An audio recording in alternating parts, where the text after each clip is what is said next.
Hey, boss, if you've ever found yourself saying sure to an unexpected client request that you immediately regretted, or frozen like a deer in the headlights when someone asked for a favor in person, or simply worried that setting a boundary might make someone mad at you, this episode is for you.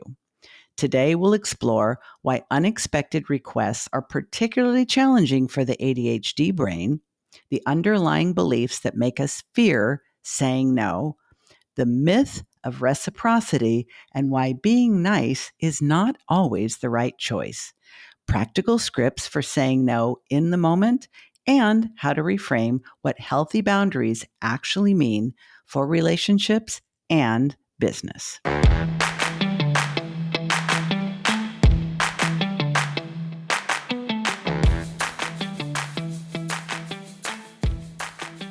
As entrepreneurs with ADHD traits, so many of us struggle with handling unexpected requests and trying to find the words to say no gracefully in the moment. It comes up at least once a week with one of my private coaching clients. I call this automatic yes pattern the default yes, and it's really more than simple people pleasing, as we will get into. It's actually deeply connected to how we perceive boundaries and relationships, and it's hardwired into the ADHD brain. So let's dig in. First, I'd like to talk about the deer in the headlights effect. Now, you can think about unexpected requests as bright headlights suddenly shining on you when you're crossing the road. Now, when you have ADHD, instead of being able to quickly decide which way to move, many of us freeze, and yes becomes the default response that just tumbles out of our mouth before our brain has fully processed what's being asked. Now, there's a reason why unexpected requests are challenging for brains like ours. In fact, there are several. One is the element of surprise. When requests come without warning, our executive functioning simply gets overwhelmed. It's as though someone took a puzzle and dumped it out on a table in front of you and demanded that you solve it immediately. Our ADHD brains need processing time, and on the spot requests just don't allow for it. There's also the aspect of rejection sensitivity. So many of us with ADHD experience rejection sensitivity and often project it onto others. When someone is standing right in front of us or waiting on the phone, the fear of disappointing them can feel like an emotional emergency. And without even realizing it, we are envisioning that they are going to experience rejection sensitivity simply because we do. It might not be true. There's also the difficulty we have with context switching.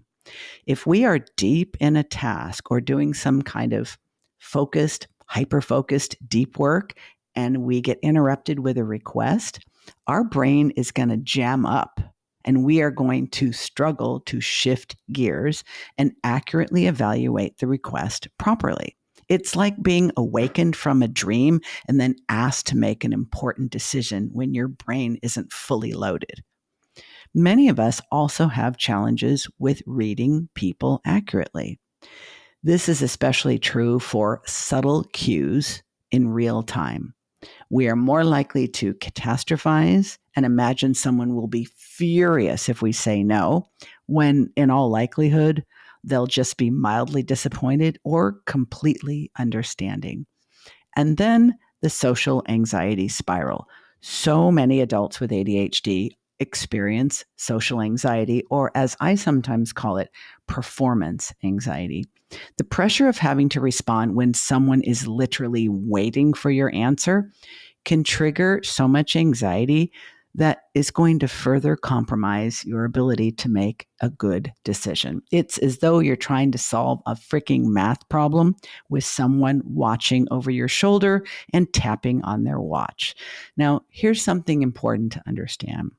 The default yes isn't just about being too nice. It's not about having weak, flabby, or non existent boundaries, and it's more than simple people pleasing. It's how our unique neurological wiring interacts with unexpected demands and social pressures. I want you to think about boundary setting as a muscle. For many of us, it's a muscle that has not been properly exercised because we've been defaulting to yes so often and for so long that the pathway to no feels unfamiliar and even frightening. But like any other muscle, it can be strengthened with practice, patience, and a little bit of the right training. I want to talk now about what I call the reciprocity myth and some boundary beliefs that you might not even realize you have. The reciprocity myth is the notion that many of us unconsciously operate under, that saying yes to others means they'll say yes to us when we need something. Now, this may be true if you are part of a social network that is deeply committed, deeply connected, and everyone involved is playing the long game. You can think about it in those circumstances as a shared account where each of us makes deposits and we can make withdrawals later. But in truth, in business, reciprocity rarely works this way. I have seen so many people, including some of my clients, literally giving away their time and talent for months, if not years, basically volunteering because they've been promised that they are investing in something for later and that all that wonderful volunteer work is going to become paid work. It almost never happens. People who consistently get what they want are often those who clearly communicate boundaries, not those who say yes to everything. It's a hard truth, but one I think we need to grapple with. There's also the identity of the nice person. And so many entrepreneurs with ADHD have built a self image around being helpful, accommodating, and nice. We equate setting boundaries with being selfish, mean, or difficult. It's simply not true. I once worked with a business coach with ADHD who could not understand why she was struggling financially despite working oftentimes 70 plus hour weeks. Once we dug beyond the surface, what we uncovered was that she was offering unlimited support between sessions, often spending hours on unpaid work because she felt her clients expected it and they wouldn't find her helpful if she set limits. We did set those limits, and she's now working less and has no fewer clients signing up for her work. There's also the catastrophic thinking trap. So many of us imagine worst case scenarios whenever we even consider saying no. Oh, they'll never work with me again. They'll ruin my reputation and tell everyone I'm difficult. This opportunity will never come my way again. Or they'll be angry with me and I'll never be able to get more clients. The reality rarely, if ever, matches these catastrophic predictions. In fact, research shows that people who set boundaries are more respected, not less. And this plays out in their desirability in business. There's also the false equation of boundaries somehow equaling selfishness. Many of us have internalized the belief that having boundaries means we are selfish. But boundaries are not walls that keep people out. They're fences with gates that allow you to control what comes in and what goes out. You can think of your business as a garden. It needs proper fencing. Without it, everyone that wanders in, everything that wanders in, has the potential to trample what you're attempting to grow. A fence isn't selfish, it's necessary if you want something beautiful to flourish. I want to talk now about what to do when your mind goes blank, because I know this happens to so many of you. And what we want to replace your mind going blank and then blurting out a yes because it's there on default, an autopilot, we want to replace that with the art of gracious refusal. So, how do we handle those in the moment requests when someone asks us for something and our mind goes blank? Well, our people pleasing yes is already forming on our lips before we've had a chance to think. And this is where so many of us struggle the most. The intense social pressure of in-person requests combined with our difficulty assessing the right words can be absolutely paralyzing. So I want to give you a technique that you can practice so that you won't be caught off guard. You ready? All right. The first skill I want to share is one we can think of as the buffer phrase technique. This is a pre-memorized phrase that basically buys you time when your mind goes blank. You can think of it as a stall tactic, but really, I'd prefer that you think of it as a social parachute that you can deploy whenever needed. Mine is, that's an interesting request. Let me check what I have going on and get back to you tomorrow. Now, I have been working with this phrase and different variations of it for a while because perhaps like you, my default yes always led to impulses to say yes without thinking things through, overcommitting, and then later really regretting that I had. Now, I want you to notice with my particular request, and by the way, you don't have to use mine, but you can if you want. That's an interesting request. Let me check what I have going on and get back to you tomorrow. I want you to notice a few things. One, it acknowledges their request without committing. Two, it sounds professional and not at all wishy-washy. It gives a specific follow-up time frame, and it requires zero creativity or even any thinking in the moment because I've already committed it to memory. The goal is not to craft the perfect response on the spot. Most of us simply can't. The goal is to have something memorized in advance to give you some breathing room so that you can make a decision when you're not under pressure. I highly recommend practicing your buffer phrase out loud until you get over whatever reactions you have to how you think it sounds, and it actually becomes automatic. You can write it on sticky notes. You can set it as the wallpaper on your phone. You can make it the first thing your brain reaches for when you're put on the spot, but only if you practice, because otherwise you're going to get the default yes. All right. Then there is the physical reset. Now, when we are feeling social pressure, for most of us, our body goes into a mild or moderate fight or flight response. And then oftentimes it'll be freeze, and that's when the default yes becomes the default. Our breathing gets shallow, our muscles get tense, our prefrontal cortex, the part of the brain that's responsible for decision making, gets less blood supply, glucose, and other necessary resources. Here's a subtle physical reset that you can do in any social situation, but especially when you experience an unexpected request.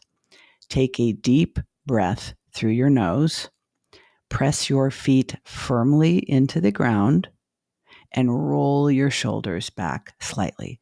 3 movements. Deep breath, press your feet into the ground, and roll your shoulders back.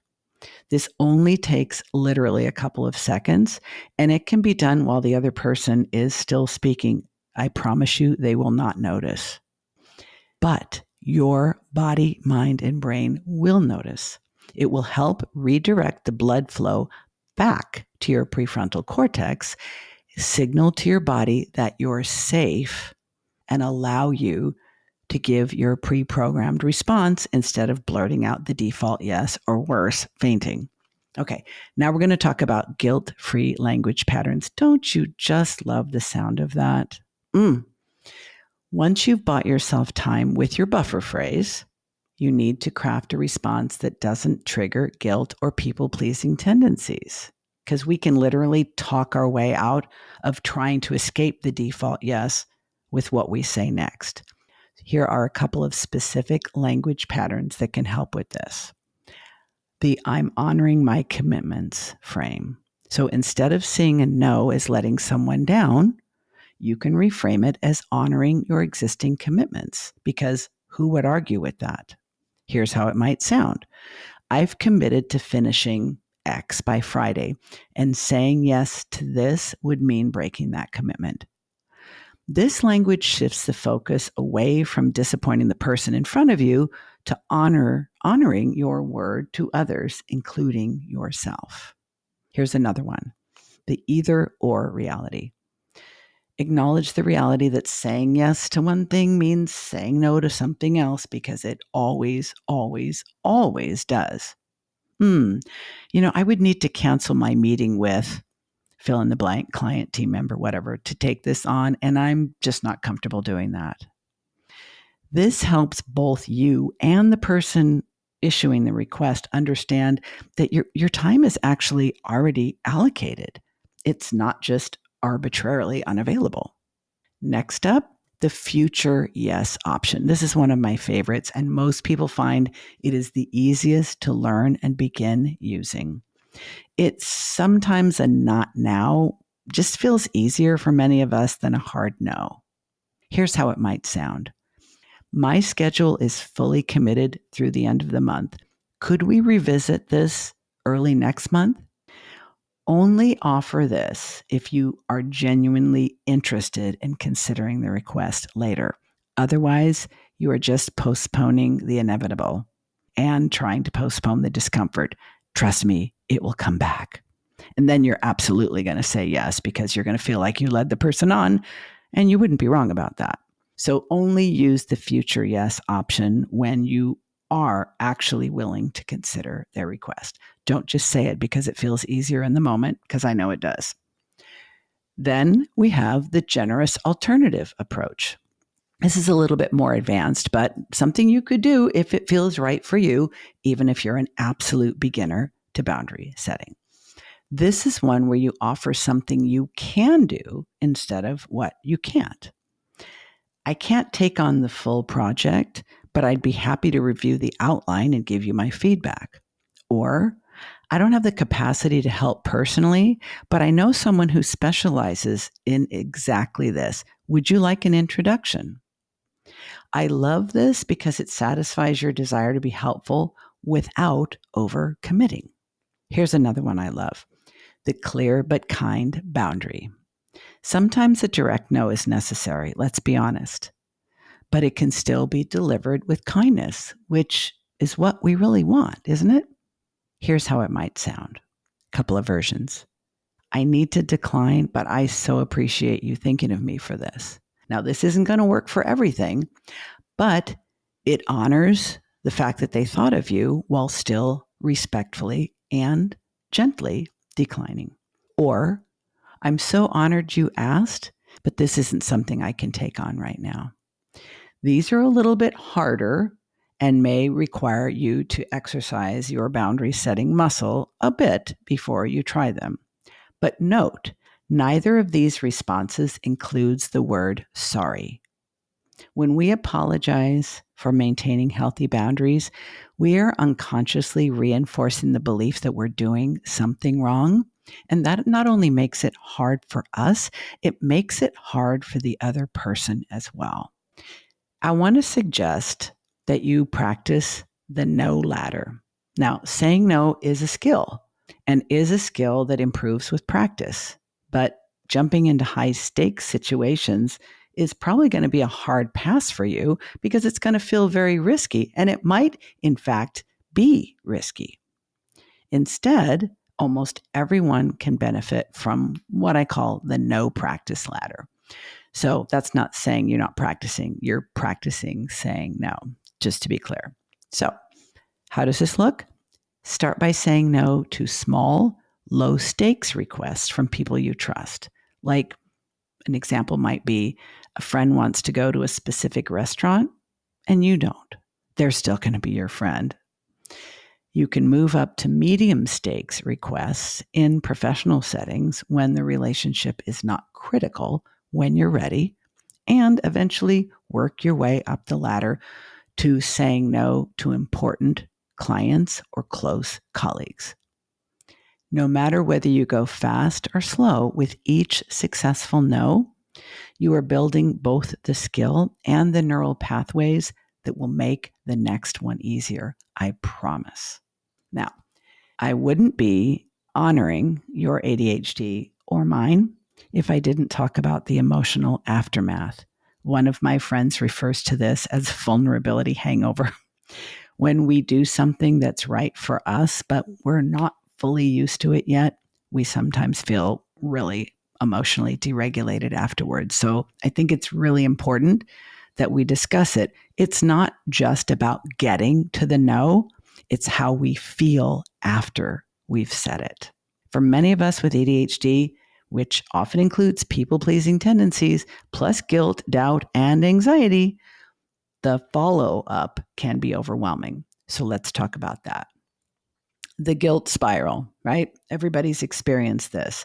So maybe you go ahead and use your buffer phrase and later decline the request. Initially, you're going to feel super proud. You're going to feel like an absolute boss because you maintained your boundary.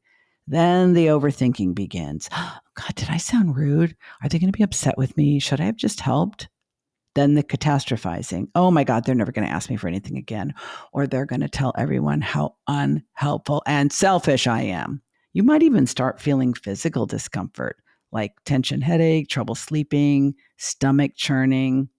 This guilt spiral is real and so uncomfortable that many of us will do just about anything to avoid it, including continuing to say yes to things we shouldn't.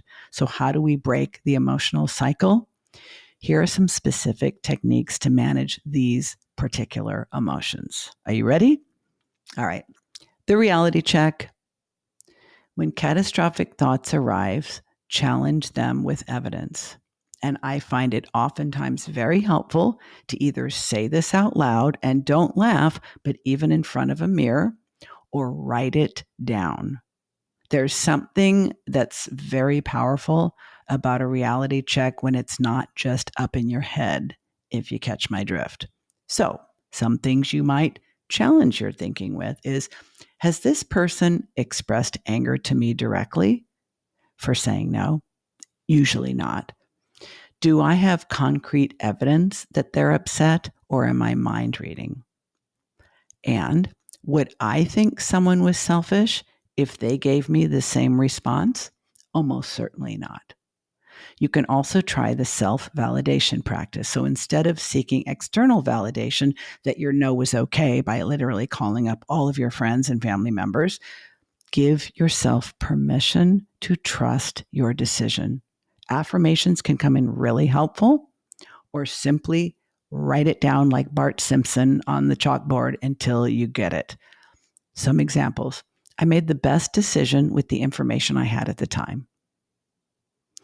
Or my time and energy really are finite resources, and I have the right to allocate them. Or maintaining this boundary allows me to show up fully for my existing commitments. It's really hard to find fault with any of these. You can also try the guilt reframe. If you have pesky resurfacing guilt, try these for an immediate mental shift. Shift from I'm letting them down to I'm being honest about my capacity. Shift from I should be able to help everyone to I can help most effectively when I don't overextend. Or they're going to think I'm selfish to setting boundaries is responsible. There's also the physical release because guilt and anxiety don't just live in our heads, they live in our bodies as well. When you're feeling guilty for setting a boundary, a brisk 5-minute walk will help to physically process the stress hormones. Deep breathing, you don't even have to get out and walk. 4 counts in, hold for 4, release for 6. It may sound overly simplistic. It really, really works. So try it. And progressive muscle relaxation, tensing and releasing individual muscle groups one at a time. That's also a great way to distract you from the nonsense going on in your head. And lastly, the forgiveness practice. You will still sometimes say yes when you really should have said no. This is just going to happen. You're human. You're learning. I even still do it, and I've been working on this forever. So when this happens, because it will, acknowledge it. Acknowledge it without judgment. Oh, I slipped into my old pattern. Look for the learning. What specific point led me to say yes? If you can figure it out, hang on to the learning. If you can't, let it go and move on. Try to plan a different response next time. And most importantly, forgive yourself and move forward. We're not going for perfection. It's not only not attainable, it makes you a real pain in the ass to people around you. Changing deep-seated patterns like this takes time. The goal isn't perfection, but progress. But each time you successfully navigate one of these difficult situations, you are literally rewiring your neural pathways and making the next time easier. So, because I know I've shared a lot of strategies, you couldn't possibly remember them all or even one of them. So I've prepared a companion handout for this episode, which includes all of the techniques, including specific scripts that you can customize for your business and life. Remember, saying no gracefully is not about being less helpful or kind. It's about being intentional with your limited time and energy so that you can say a wholehearted yes to the things that truly matter.